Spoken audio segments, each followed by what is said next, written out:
మిత్రులారా, మన పెద్దలు ఒక మాట చెబుతూ ఉంటారు, పాపం పనితే కాసిపోయినా కరగదు, చెరువు ఎండితే చేపలన్నీ బయటపడక తప్పదు అని. నువ్వు ఎంతటి గొప్పవాడైనా కావచ్చు, ఎంత డబ్బున్న మహారాజువైనా కావచ్చు, ఆకాశమంతా ఎత్తులో కూర్చొని ఉండవచ్చు, కానీ నువ్వు చేసిన పాపం ఏదో ఒక రోజు నిన్ను వెతుక్కుంటూ వస్తుంది. ఆ రోజు నీ పరువు, నీ ప్రతిష్ట, నీ డబ్బు ఏది నిన్ను కాపాడలేవు. పాపం అనేది పగిలిన కొండలాంటిది, దాస్తే దాగదు, మూస్తే మురగదు, ఎక్కడికైనా పగలాల్సిందే, దాని నుండి మురికి బయటపడాల్సిందే.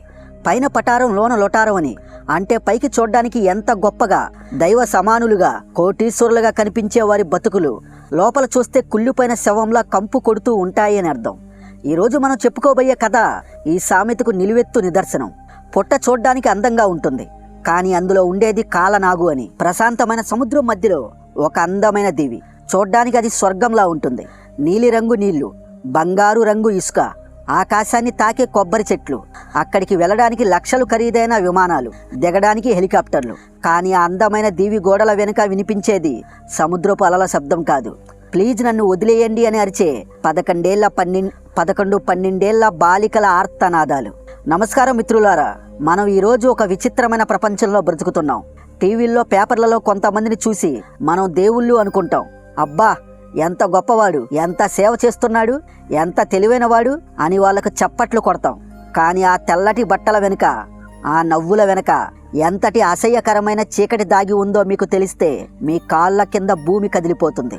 ఒక్కసారి ఊహించుకోండి, ప్రపంచంలో ఉన్న అందరూ పెద్ద మనుషులు, కోటీశ్వరులు, దేశ అధ్యక్షులు, రాజకుమారులు, గొప్ప గొప్ప శాస్త్రవేత్తలు, వీళ్ళందరూ ఒక చోట చేరారు. అక్కడ పోలీసులు లేరు, చట్టం లేదు, న్యాయం లేదు, ఆఖరికి సిగ్గు కూడా లేదు. అక్కడ ఉండేదల్లా కేవలం కామం, పైశాచిక ఆనందం, చిన్న బాలికల ఆర్తనాదాలు మాత్రమే. ఇవన్నీ మీకు ఇప్పుడు నేను ఎందుకు చెప్తున్నాను అంటే, సరిగ్గా వారం రోజుల క్రితం, అంటే జనవరి 30, 2026న ప్రపంచ చరిత్రలోనే ఒక బ్లాక్ డే. ఆ రోజు ఒక గటర్ మూత తెరుచుకుంది. మిత్రులారా, ఇక్కడ గటర్ అంటే మురికి కాలువ, కానీ ఇది మామూలు మురికి కాలువ కాదు. ప్రపంచంలోని అత్యంత ధనవంతులు, దేశాధ్యక్షులు, రాజకుమారులు, నోబెల్ ప్రైజ్ గెలిచిన సైంటిస్టులు ఈత కొట్టిన మురికి కాలువ అది.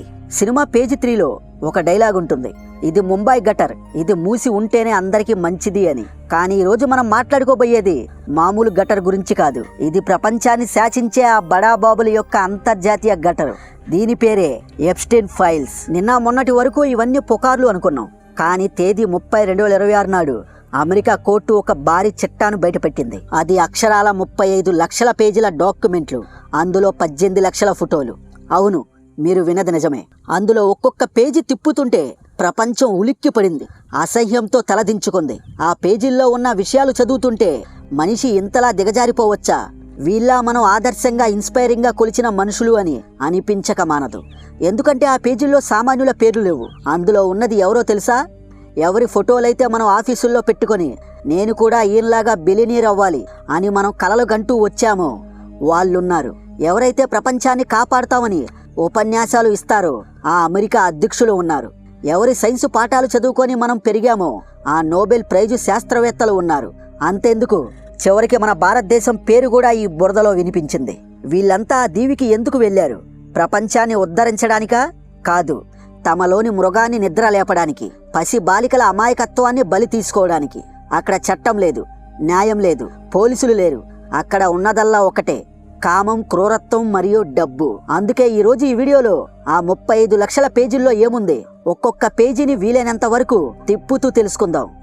డియర్ ఫ్రెండ్స్, ఈ వీడియోని మీరు కేవలం ఒక వార్తలా చూడకండి, ఇది ఒక హెచ్చరిక. మనం ఎవరినైతే నెత్తి మీద పెట్టుకొని ఊరేగుతున్నామో వాళ్ళ నిజ స్వరూపాలు తెలిస్తే మీ కాళ్ళ కింద భూమి కంపిస్తుంది.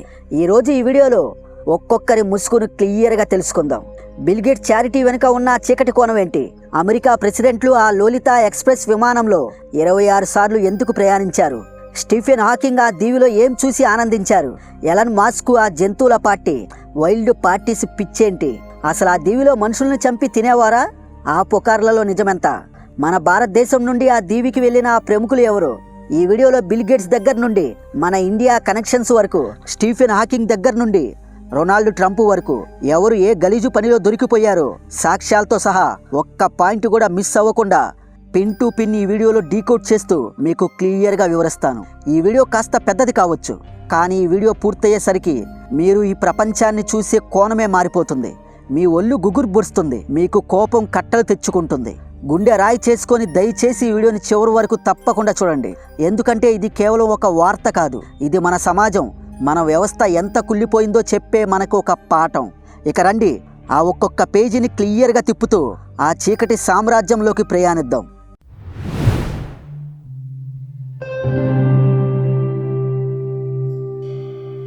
మిత్రులారా, ఈ కథ మొత్తం మీకు క్లియర్గా అర్థం కావాలంటే ముందు ఆ విలన్ ఎవరో మనకు తెలియాలి.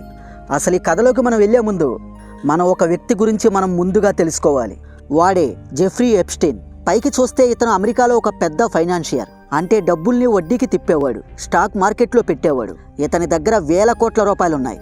ఎంత డబ్బు ఉందంటే ఏకంగా సముద్రం మధ్యలో ఇతను ఒక సొంత ఐలాండ్నే కొనుక్కున్నాడు. దాని పేరు లిటిల్ సెయింట్ జేమ్స్ అని పేరు కూడా పెట్టుకున్నాడు. అయితే ఆ దీవికి వెళ్ళడానికి ఎవ్వరికి అనుమతి లేదు. కేవలం ఈ ఎప్స్టీన్ గాడు పిలిస్తేనే వెళ్ళాలి, లేకపోతే ఎవ్వరికి అనుమతి ఉండదు. అక్కడికి వెళ్ళడానికి కేవలం ఒకే ఒక్క విమానం ఉంటుంది, అది కూడా ఆ ఎప్స్టీన్ గాడి విమానమే. ఆ విమానం పేరే లోలితా ఎక్స్ప్రెస్. మిత్రులారా, ఇక ఆ విమానం ఎక్కి ఆ దీవిలో ఎవరైనా కాలు పెడితే చాలు, అక్కడ ఏ చట్టం పనిచేయదు, ఏ రాజ్యాంగం పనిచేయదు, ఎటువంటి పోలీసులు ఉండరు. అందుకే ఆ దీవికి వెళ్ళిన వాళ్ళు దాన్ని పిలిచే పేరు పాపాల లంక, సిన్ ఐలాండ్ లేదా పెడోఫైల్ ఐలాండ్ అని కూడా పిలిచేవారు. ఎందుకంటే ఆ ఎప్స్టీన్ గాడికి ఒక మానసిక రోగం ఉంది. వాడికి 20 ఏళ్ళు 30 ఏళ్ళు ఉన్న అమ్మాయిలు అసలు నచ్చరు. వాడి కన్ను ఎప్పుడు 11 ఏళ్ల నుండి 14 ఏళ్ల పసిపిల్లల మీదే ఉండేది. అంటే ఎవరైతే ఇంకా పుష్పావతి అవని 14 ఏళ్ల ఆడపిల్లలు ఉంటారో, ఇంకా ఆడుకునే వయసులో ఉన్న పేద బాలికలను ట్రాప్ చేసి వాళ్ళకి డబ్బు ఆశ చూపించి ఆ దీవికి వాళ్ళని తీసుకువచ్చి వాళ్ళ జీవితాలను నాశనం చేసేవాడు. అయితే వాడు ఈ పని ఒక్కడే చేసేవాడు కాదు. ఇక్కడే ఉంది మిత్రులారా అసలు ట్విస్ట్. వాడు ఒక ప్లాన్ వేశాడు. ప్రపంచంలో ఉన్న గొప్ప గొప్ప వాళ్ళందరికీ తన ఐలాండ్కి పార్టీలకు పిలిచేవాడు. రండి బాసు, స్వర్గం చూపిస్తా మీకు అని వాళ్ళని పిలిచేవాడు. ఇక్కడికి రండి, ఎంజాయ్ చేద్దామని అనేవాడు. ఇంకా ప్రపంచ కుబేర్లు అలానే పెద్ద పెద్ద బడాబాబులు అక్కడికి వెళ్ళాక ఆ 12-14 ఏళ్ల అమాయకమైన ఆడపిల్లల్ని వాళ్ళ గదిలోకి పంపేవాడు. అయితే ఇక్కడ మనందరం గమనించాల్సిన విషయం ఏమిటంటే ఆ ఎప్స్టీన్ గాడు కేవలం ఎంజాయ్మెంట్ కోసం ఇది చేయలేదు. వాడు ఆ గదుల్లో సీక్రెట్ కెమెరాలని పెట్టేవాడు. ఆ బడాబాబులు ఆ చిన్న పిల్లలతో చేసే నీచమైన పనుల్ని సీక్రెట్గా రికార్డు చేసేవాడు. ఆ వీడియోలు పెట్టుకొని వాళ్ళను బ్లాక్మెయిల్ చేసేవాడు. నా మాట మీరు వినకపోతే ఈ వీడియోని రిలీజ్ చేస్తా అని వాళ్ళని బెదిరించి ప్రపంచాన్ని తన గుప్పెట్లో పెట్టుకునేవాడు. అయితే వాడు ఆగస్టు 10, 2019 న్యూయార్క్ సెంట్రల్ జైల్లోనే చనిపోయాడు. నిజానికి వాడు చనిపోలేదు, చంపబడ్డాడు. కొన్ని ఆధారాల ప్రకారం ఈ జెఫ్రీ ఎప్స్టీన్ గాడు ప్రపంచంలోని చాలా పవర్ఫుల్ అయిన అమెరికా ప్రెసిడెంట్ రొనాల్డ్ ట్రంప్ని బ్లాక్మెయిల్ చేశాడు. దాంతో ట్రంప్ అతన్ని సైలెంట్గా లేపించేశాడు అని, కానీ ఆ ఎప్స్టీన్ ఆత్మహత్య చేసుకుని చనిపోయాడు అని రికార్డుల్లో రాసి ఆ కేసును క్లోజ్ చేసేశారు. అయితే 2026 జనవరి 30న ఆ ఎప్స్టీన్ గాడి యొక్క చిట్టా బయటపడింది. ఆ చిట్టాలో ఎవరెవరున్నారో ఇప్పుడు క్లియర్గా ఒక్కొక్కటిగా చూద్దాం.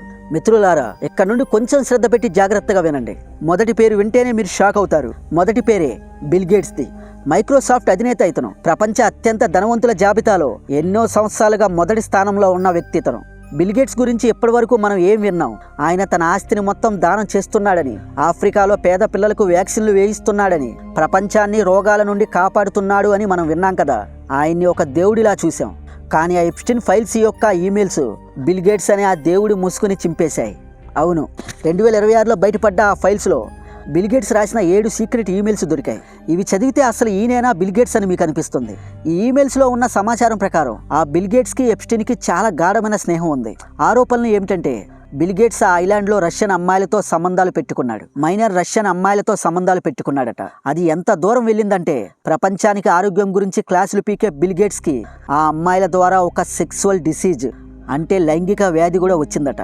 అంటే బిల్ గేట్స్ అలా అమ్మాయిలతో అలవాటు పడడం వల్ల అతనికి ఒక సెక్సువల్ డిసీజ్ కూడా వచ్చింది. స్వయంగా ఆ మెయిల్స్లో ఉన్న ఇన్ఫర్మేషన్ ఇది. అయితే ఇక్కడ అసలు ట్విస్ట్ ఏమిటంటే ఈ విషయం తన భార్య మెలిందా గేట్స్కి తెలియకూడదని బిల్ గేట్స్ చాలా భయపడిపోయాడు. ఈ విషయం నా పరువు పోతుంది, నా భార్యకు తెలిస్తే చంపేస్తుంది, నువ్వే ఏదో ఒక మందు ఇచ్చి నన్ను కాపాడు అని ఆ ఎప్స్టీన్ గాడిని బతిమలాడుకుంటూ ఎప్స్టీన్ గాడికి బిల్ గేట్స్ మెయిల్స్ కూడా పెట్టాడు. మిత్రులారా, బిల్ గేట్స్ ఐలాండ్లోకి వెళ్ళి ఇప్పుడు మీరు ఈ స్క్రీన్ మీద చూస్తున్న ఈ పిక్స్ చూడండి. బిల్ గేట్స్ ఐలాండ్లో ఆ అమ్మాయిలతో గడిపిన ఆ పిక్స్ ఇవి స్వయంగా ఎప్స్టీన్ గాడి యొక్క మెయిల్స్లో బయటపడ్డాయి. మిత్రులారా, ఒక్కసారి ఆలోచించండి. కోట్లాది రూపాయలు దానం చేసే ఒక వ్యక్తి తన పరువు కాపాడుకోవడానికి ఒక సెక్స్ బ్రోకర్ గాడి కాళ్ళ వెళ్ళ పడ్డాడు. బిల్ గేట్స్ ఎప్స్టీన్తో కలిసి నవ్వుతూ ఉన్న ఫోటోలు ఎన్నో బయటపడ్డాయి. ఆ మధ్య బిల్ గేట్స్ విడాకులు తీసుకున్నప్పుడు అందుకని బిల్ గేట్స్తో ఆయన భార్య మెలిండా ఒక మాట అన్నారు, నా భర్త ఎప్స్టీన్ గాడితో స్నేహం చేయడం నాకు అస్సలు నచ్చలేదు, అందుకే నా భర్త బిల్ గేట్స్తో నేను విడిపోయాను అని. ఆ రోజు ఆమె అన్న మాటలో ఎంత నిజముందో ఇవి చూస్తుంటే ఇప్పుడు మనకు అర్థమవుతుంది. అలా మనం గ్రేట్ మ్యాన్ అనుకున్న వ్యక్తి, మైక్రోసాఫ్ట్ని కనిపెట్టిన వ్యక్తి, కంప్యూటర్ అంటే ప్రపంచానికి పరిచయం చేసిన వ్యక్తి, అలా ఒక చీకటి గదిలో చేసిన పనులివి. ఇది ప్రపంచానికి ఆయన చేసిన నమ్మక ద్రోహం కాదా మిత్రులారా? ఇంకా ఎప్స్టీన్ యొక్క లిస్టులో ఉన్న రెండో పేరు అమెరికా మాజీ అధ్యక్షుడు డొనాల్డ్ ట్రంప్. ట్రంప్కి అమ్మాయిల పిచ్చి ఉందని అందరికీ తెలుసు, కానీ ఎప్స్టీన్ ఫైల్స్లో ఉన్న విషయం వింటే మీ రక్తం ఉడికిపోతుంది. ఆ ఫైల్స్లో ఒక మెయిల్ ఉంది. అందులో ఏమని ఉందంటే, ట్రంప్కి ఒక అరబిక్ షేక్ నుండి ఒక గిఫ్ట్ వచ్చిందట. ఆ గిఫ్ట్ ఏంటి? ఏదైనా వజ్రమా బంగారమా కాదు. ఆ అరబిక్ షేకు ఒక వర్జిన్ అమ్మాయిని, అంటే ఒక బాలికను, అంటే ఒక 14-16 సంవత్సరాల ఒక బాలికను ఆ ట్రంప్కి గిఫ్ట్గా పంపించాడట. దాన్ని ట్రంప్ చాలా సంతోషంగా స్వీకరించాడు. మిత్రులారా, ఇవి నేను చెప్తున్న మాటలు కాదు, ఆ ఎప్స్టీన్ యొక్క ఫైల్స్లో ఉన్న ఆధారాలు. అరబిక్ షేకు ఒకరి కూతుర్ని ఆ ట్రంప్కి గిఫ్ట్గా ఇచ్చాడట. ఆ అమ్మాయి ఎవరో తెలుసా? స్వయంగా అరబిక్ షేక్ యొక్క కూతురే. అసలు మనం ఏ కాలంలో ఉన్నాం మిత్రులారా? మనుషులను, అందులోనూ సొంత కూతులను గిఫ్ట్గా చేర్చుకోవడం ఏంటి? ఇంతకంటే నీచం ఏదైనా ఉంటుందా? ఇక్కడ మీకు ఇంకో షాకింగ్ విషయం ఏమిటంటే, డొనాల్డ్ ట్రంప్ యొక్క భార్య అందాల రాశి మోనాలియా ట్రంప్ కూడా ఈ ఎప్స్టీన్ గాడి యొక్క నెట్వర్క్ ద్వారానే ట్రంప్కి పరిచయం అయిందట. ఆ ఎప్స్టీన్కి చెందిన ప్రైవేట్ జెట్లోనే వాళ్ళ ప్రేమ ప్రయాణం మొదలైందట. అంటే వీళ్ళ పెళ్లి వెనుక కూడా ఆ బ్రోకర్ గాడి హస్తం ఉంది. మిత్రులారా, ఆ ఎప్స్టీన్ గాడు రాసుకున్న ఆ బ్లాక్ బుక్లో ట్రంప్కు సంబంధించిన 14 ప్రైవేట్ ఫోన్ నంబర్లు కూడా దొరికాయి. ఎవరి నంబర్ అయినా ఒకటి ఉంటుంది, 2 ఉంటాయి, కానీ 14 నంబర్లు ఎందుకు ఉంటాయి? అంటే వాళ్ళిద్దరూ ఎంత క్లోజ్ ఫ్రెండ్సో అర్థం చేసుకోండి. ట్రంప్ ఆ ఐలాండ్కి వెళ్ళేవాడని, ట్రంప్ ఆ ఎప్స్టీన్ గాడి యొక్క ఐలాండ్కి వెళ్ళేవాడని, అక్కడ మైనర్ అమ్మాయిల యొక్క నూడ్ షోలు జరుగుతుంటే అవి చూసి ఎంజాయ్ చేసేవాడని, ఎవరిని టార్గెట్ చేయాలని ప్లాన్ కూడా చేసుకునేవాడని అలా వివరంగా ఆ మెయిల్స్లో రాసి ఉన్నాయి. దీంతో ఆ లిస్టులో డొనాల్డ్ ట్రంప్ యొక్క ఈ విషయాలు బయటపడడంతో ఇప్పుడు ట్రంప్ టీం వచ్చి ఇదంతా అబద్ధం, పొలిటికల్ కుట్ర అంటుంది. ట్రంప్ ఏమో నాకు వాడితో 15 ఏళ్ల క్రితమే గొడవైంది, అప్పటి నుండి మాట్లాడలేదు అతనితో అని అంటున్నాడు. కానీ ఈ సాక్ష్యాలు, ఫోటోలు, ఫ్లైట్ రికార్డులు అబద్ధం చెప్పవు కదా మిత్రులారా? ఒక దేశ అధ్యక్షుడు ఇలాంటి పనులు చేస్తే ఇక ఆ దేశంలో ఆడపిల్లలకు రక్షణ ఎక్కడిది? ఇంకా ఆ లిస్టులో ఉన్న తర్వాత పేరు మిత్రులారా, ఇది వినడానికి నాకు చాలా బాధగా ఉంది, మీకు అలానే అనిపిస్తుంది. Stephen Hawking. ఈ పేరు వినగానే మనకు గుర్తొచ్చేది వీల్ చైర్లో వంగిపోయి కూర్చొని కనీసం వేలు కూడా కదల్చలేని ఒక నిస్సహాయుడు. కానీ ఆయన మెదడులో బ్లాక్ హోల్స్ గురించి, ఈ అనంతమైన విశ్వం పుట్టుక గురించి చెప్పిన మహామేధావి. ప్రపంచం మొత్తం ఆయన్ని గౌరవించింది. వీల్ చైర్లో కూర్చొని ఈ విశ్వ రహస్యాలను ఛేదించిన, అంతరిక్షం యొక్క రహస్యాలను ఛేదించిన ఒక అద్భుతమైన మెదడు ఆయనది. ఆయన శరీరం సహరించకపోయినా ఆయన మెదడుతో ప్రపంచాన్ని జయించినవాడు. కానీ ఆ ఎప్స్టీన్ ఫైల్స్లో ఇతని పేరు కూడా ఉంది. ఇది విన్నా మీకు ఒక డౌట్ రావచ్చు, అదేంటి బ్రో, ఆయన కదలలేరు కదా, ఆయన అక్కడికి వెళ్ళి ఏం చేస్తాడు ఆడపిల్లలతో అని మీకు ఇప్పటికే డౌట్ వచ్చే ఉండవచ్చు. మిత్రులారా, మీకే కాదు, ఇది విన్న నాకు డౌట్ వచ్చింది. ఆ ఎప్స్టీన్ యొక్క ఫైల్స్లో ఉన్న ఆరోపణల ప్రకారం, ఆ ఎప్స్టీన్ ఫైల్స్లో ఉన్న సమాచారం ప్రకారం స్టీఫెన్ హాకింగ్ ఆ ఐలాండ్కు వెళ్ళాడు. అక్కడ ఆ మైనర్ అమ్మాయిలు బట్టలు లేకుండా డాన్సు చేస్తుంటే అవి చూడడం ఆయనకి ఇష్టమట. పొట్టిగా ఉన్న మరగుజ్జు మనుషులు లేదా చిన్న బాలికలు బట్టలు లేకుండా డాన్సు చేస్తుంటే, లేదా మైనర్ అమ్మాయిలు బట్టలు లేకుండా బోర్డు మీద ఈక్వేషన్స్ని సాల్వ్ చేస్తుంటే అవి చూడడం ఆయనకు ఇష్టమట అని ఆ ఎప్స్టీన్ ఫైల్స్లో రాసి ఉంది. అంతేకాదు, ఇది కోర్టులో ఒక బాధితురాలు కూడా ఇచ్చిన సాక్ష్యం. అయితే జనం ఏమంటున్నారంటే, ఆయనకు శరీరం సహరించకపోయినా ఆయన తనలోని అసహనాన్ని, ఆయన కోరికలను ఎలా తీర్చుకున్నాడా అని. ఇక మరికొందరు ఏమంటున్నారంటే ఆ ఎప్స్టీన్ గాడు చాలా తెలివైనవాడు, తన ఐలాండ్కి కేవలం అమ్మాయిల పిచ్చి ఉన్నవాళ్లే కాదు, ఇలాంటి గొప్ప గొప్ప సైంటిస్టులు కూడా వస్తారు అని చెప్పుకోవడానికి ఆ స్టీఫెన్ హాకింగ్ గారిని వాడుకున్నాడు. చూసారా, స్టీఫెన్ హాకింగ్ లాంటి మేధావి కూడా నా ఫ్రెండే, ఇక్కడ మేము సైన్స్ గురించి చర్చిస్తాం అని ప్రపంచాన్ని నమ్మించడానికి ఆయన్ని అక్కడికి పిలిపించేవాడు అని. కానీ మిత్రులారా, ఏది ఏమైనా 2006లో స్టీఫెన్ హాకింగ్ ఆ ఐలాండ్లో ఉన్న ఫోటోలైతే నిజం. వీల్ చైర్లో ఉన్న ఒక లెజెండు ఆ నరకంలో ఉండటం చూస్తే టాలెంట్కి, క్యారెక్టర్కి సంబంధం లేదని ఇక్కడ అర్థమవుతుంది. ఇక ఆ లిస్టులో ఉన్న మరొక పేరు, ఈ పేరు వింటే మీరు ఆశ్చర్యపోతారు. ఆయనే మన టెక్ కింగ్, ఐరన్ మ్యాన్గా పిలుచుకునే ఎలన్ మాస్క్ గారు. ట్విట్టర్లో ఎప్పుడూ నీతులు చెప్తుంటాడు, నేను మనుషుల్ని మార్స్ గ్రహానికి తీసుకువెళ్తాను, మానవ జాతిని కాపాడుతాను అని అంటాడు. కానీ 2026లో ఆ ఫైల్స్లో బయటపడ్డ 2012-13 నాటి ఈమెయిల్స్ను చూస్తే మీరే షాక్ అవుతారు. మిత్రులారా, ఇక్కడ నుండి కొంచెం శ్రద్ధ పెట్టి జాగ్రత్తగా వినండి. ఆ మెయిల్స్లో ఏముందో ఇప్పుడు క్లియర్గా చెప్తాను, కొంచెం శ్రద్ధ పెట్టి జాగ్రత్తగా వినండి. ఆ ఈమెయిల్స్లో ఎలన్ మాస్క్ ఎప్స్టీన్ని అడుగుతున్నాడు, బాసు అక్కడ వైల్డ్ పార్టీ ఎప్పుడుంది? ఆ రోజు నేను నా హెలికాప్టర్లో అక్కడికి వస్తా, నేను చాలా పని ఒత్తిడిలో ఉన్నా, అక్కడికి వచ్చి చాలా ఫుల్గా ఎంజాయ్ చేయాలి అని స్వయంగా ఎలన్ మాస్కే ఆ ఎప్స్టీన్ గారికి మెయిల్ పంపించినట్లుగా అక్కడ ఆధారాలు క్లియర్గా ఉన్నాయి. అంతేకాదు కున్ఫూ ప్రాక్టీస్ చేయడానికి ఏర్పాట్లు ఉన్నాయా అని కూడా అడిగాడట. ఇక వైల్డ్ పార్టీ అంటే, మిత్రులారా ఇదంతా విన్నాక ఇక్కడ మీకు ఒక డౌట్ రావచ్చు, అసలు వైల్డ్ పార్టీ అంటే ఏంటి? మిత్రులారా, అక్కడ జరిగేది భజన కాదు, పసి పిల్లలతో జరిగే ఘోరాలు. ఎలన్ మాస్క్ లాంటి సూపర్ జీనియస్కి ఎప్స్టీన్ గాడు ఒక పరమ నేరస్తుడని తెలియదా? తెలిసి కూడా అక్కడికి పార్టీల కోసం వెళ్ళాడంటే వీళ్ళ విజ్ఞానం అంతా ఎక్కడికి పోయింది? ఇలా ఎప్స్టీన్ గాడి యొక్క ఫైల్స్ మొత్తం బయటకు వచ్చాక ఎలన్ మాస్క్ దీని గురించి స్పందిస్తూ, నేను ఎప్పుడూ ఐలాండ్కి వెళ్ళలేదు, ఆ మ్యాక్స్వెల్ అనే ఆవిడ ఏదో పార్టీలో నా వెనకాల ఫోటో దిగింది అంతే అని కవర్ చేస్తున్నాడు. నాకు కున్ఫూ అంటే చాలా ఇష్టమని ఎప్స్టీన్కి తెలుసు, అందుకే ఆ రోజు నేను అలా మెయిల్ పెట్టాను అని అన్నాడు. కానీ నిప్పు లేనిదే పొగరాదు కదా మిత్రులారా. ఈ ప్రపంచాన్ని సేవ్ చేస్తా అన్నోడు ఇలాంటి వాడి సావాసం చేయడం ఎంతవరకు కరెక్టు? ఇక ఈ లిస్టులో ఉన్న 4వ పేరు బ్రిటన్ రాణి కొడుకు ప్రిన్స్ ఆండ్రూ. ఇది బ్రిటన్ రాజవంశానికి మాయని మచ్చ. క్వీన్ ఎలిజబెత్ కొడుకు ప్రిన్స్ ఆండ్రూ వీళ్ళ రాజవంశం, వీళ్ళ మర్యాద, వీళ్ళ గౌరవం పద్ధతుల గురించి ప్రపంచానికి పాఠాలు చెప్తారు. యుద్ధంలో నిజంగా పోరాడిన రాజకుమారుణ్ణి అని చెబుతాడు. కానీ అతను ఆ ఐలాండ్లో చేసిన ఆ పని వింటే మీకు చీ అనిపిస్తుంది. ఇతను కూడా ఐలాండ్కి వెళ్ళాడు. వర్జీనియా గిఫ్రీ అనే ఒక మైనర్ అమ్మాయి కోర్టులో కన్నీళ్లు పెట్టుకుంటూ చెప్పింది, నన్ను లండన్లోని ఆ ప్యాలెస్కి అంటే ఆ ఐలాండ్కు పంపించారు అని, అక్కడ ఎప్స్టీన్ యొక్క ఐలాండ్కు పంపించారు అని. ఈ బ్రిటన్ రాజకుమారుడు ఆ ఐలాండ్లో నన్ను ఒక మనిషిలా కూడా చూడలేదు, నన్ను అక్కడ ఒక వస్తువులా, ఒక బానిసలా దారుణంగా వాడుకున్నాడు. నా మీద ఉమ్మి వేసి నన్ను కొట్టి పైశాచిక ఆనందం పొందాడు. ఈ బ్రిటన్ రాజకుమారుడు ఇన్నాళ్ళు ఏమనుకున్నాడు అంటే నేను ఆ అమ్మాయిని ఎప్పుడూ కలవలేదు. అలా కోర్టులో అమ్మాయి చెప్పిన ఆ ఫిర్యాదును చూసి ఈ బ్రిటన్ రాజకుమారుడు ప్రిన్స్ ఆండ్రే దానికి సమాధానంగా ఏమన్నాడు అంటే నేను అమ్మాయిని ఎప్పుడూ కలవలేదు. ఆ అమ్మాయి చూపించిన ఆ ఫోటో మార్ఫింగ్ అని బుకాయించాడు. కానీ ఆ ఫోటోలో అమ్మాయి నడుము మీద ఈ రాజకుమారుడు చెయ్యి వేసి ఉన్నాడు. ఆ ఫోటో ఒరిజినల్ అని ఫారెన్సిక్ రిపోర్ట్లో కూడా తేలిపోయింది. చివరికి అతనికి జైలుకు వెళ్లే పరిస్థితి వచ్చేసరికి అమ్మాయికి కోట్లాది రూపాయలు ఇచ్చి కోర్టు బయటే సెటిల్మెంట్ చేసుకున్నాడు. మిత్రులారా, అతను తప్పు చేయకపోతే ఆ అమ్మాయికి డబ్బు ఎందుకు ఇచ్చాడు? ఆ డబ్బుతో నోరు మూయించవచ్చనా? అతను డబ్బుతో నోరు మూయించవచ్చు, కానీ అతను చేసిన పాపం పోతుందా? రాజరక్తం అని చెప్పుకునే వీళ్ళలో ఇంత కామాంధులు ఉంటారా? అయితే మీకు ఇప్పుడు ఒక డౌట్ రావచ్చు, బ్రో ఇందులో మన ఇండియన్స్ ఎవరైనా ఉన్నారా అని. మిత్రులారా, ఉన్నారు, ఖచ్చితంగా ఉన్నారు. ఆ ఎప్స్టీన్ ఫైల్స్లో ఇండియా ప్రస్తావన కూడా ఉంది. దీన్ని చాలా జాగ్రత్తగా వివరంగా తెలుసుకోవాలి. కొంచెం శ్రద్ధ పెట్టి జాగ్రత్తగా వినండి, మీకు క్లియర్గా వివరిస్తాను. నెంబర్ 1, మీరా నాయర్. ఈమె ప్రముఖ ఇండియన్ ఫిల్మ్ మేకర్. ఈమె ఎప్స్టీన్ యొక్క గర్ల్ ఫ్రెండే. మ్యాక్స్వెల్ ఇచ్చిన పార్టీలో కనిపించారు. 2009 సంవత్సరంలో తీసిన ఆ ఫోటోల్లో ఈమె క్లియర్గా ఉన్నారు. దీనివల్ల సోషల్ మీడియాలో ఈమె కొడుకు జోహ్రాన్ మందూని దారుణంగా ట్రోల్ చేస్తున్నారు. అతన్ని ఎప్స్టీన్ బేబీ అని పిలుస్తున్నారు. ఎప్స్టీన్ ముఖం ఇతని ముఖం ఒకేలా ఉందని ఫోటోలు పెడుతున్నారు. అయితే మిత్రులారా, ఇక్కడ మనం గమనించాల్సింది ఏమిటంటే సినిమా వాళ్ళు నెట్వర్కింగ్ కోసం పార్టీలకు వెళ్తుంటారు. కేవలం పార్టీకి వెళ్ళినంత మాత్రాన వాళ్ళు తప్పు చేసినట్టు కాదు.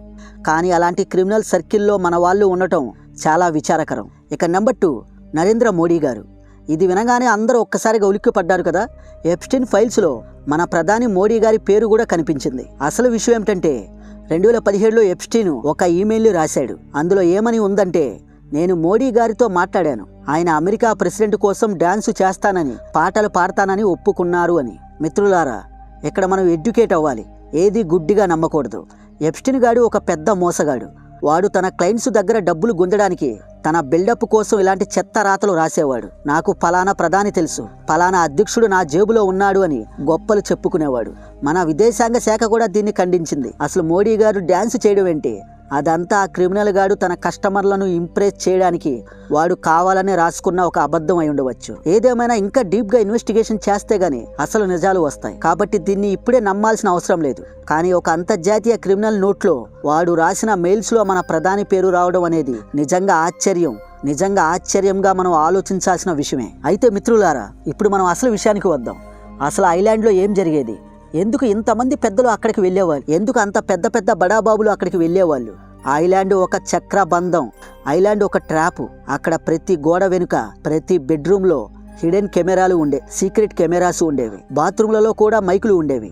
ఈ పెద్ద మనుషులు ఆ కామ వాంఛతో మునిగిపోయినప్పుడు వాళ్లకు తెలియకుండానే వాళ్ళ వీడియోలు రికార్డ్ అయ్యేవి. ఆ తర్వాత ఈ ఎప్స్టీన్ ఆ వీడియోలను తన సేఫ్ లాకర్లో దాచేవాడు. ఎప్పుడైనా ఆ బడాబాబుల్లో ఎవరైనా సరే ఆ ఎప్స్టీన్ యొక్క మాట వినకపోయినా, అతనికి డబ్బు ఇవ్వకపోయినా ఈ వీడియో నీ భార్యకు పంపాలా లేదా టీవీ ఛానల్కి పంపాలా అని బ్లాక్మెయిల్ చేసేవాడు. అందుకే బిల్ క్లింటన్ లాంటి మాజీ అధ్యక్షుడు కూడా నోరు మెదపలేదు. క్లింటన్ ఏకంగా 26 సార్లు ఆ ఎప్స్టీన్ గాడి యొక్క దీవికి వెళ్ళి అక్కడ అమ్మాయిలతో గడిపేవారు. ఎందుకు? ఆ భయం వల్లనే. మిత్రులారా, అక్కడ సొరంగాలు కూడా దొరికాయి. అక్కడికి మైనర్ బాలికలని ఎవరి కంటా పడకుండా అక్కడికి తరలించడానికి ఆ సొరంగాల్ని వాడేవారు. ఇదొక పక్క ప్లాన్డ్ క్రైమ్ సిండికేట్. మిత్రులారా, ఈ మధ్య ఇంటర్నెట్లో, వాట్సాప్లో ఒక వీడియో బాగా వైరల్ అవుతుంది. ఒక అమ్మాయి గట్టిగా అరుస్తూ వాళ్ళు మైనర్ బాలికలను చంపి తింటున్నారు, అక్కడ పిల్లల రక్తం తాగుతున్నారు అని చెప్తున్న వీడియో అది. దీనివల్ల చాలామంది ఆ ఎప్స్టీన్ గాడి యొక్క ఐలాండ్లో నరమాంస భక్షకం జరుగుతుందని నమ్ముతున్నారు. మిత్రులారా, కానీ నేను మీకు నిజం చెప్తాను. ఇప్పటి వరకు బయటపడ్డ ఆ 35 లక్షల పేజీల్లో ఎక్కడా మనుషుల్ని తిన్నారు అనే డైరెక్ట్ సాక్ష్యం లేదు.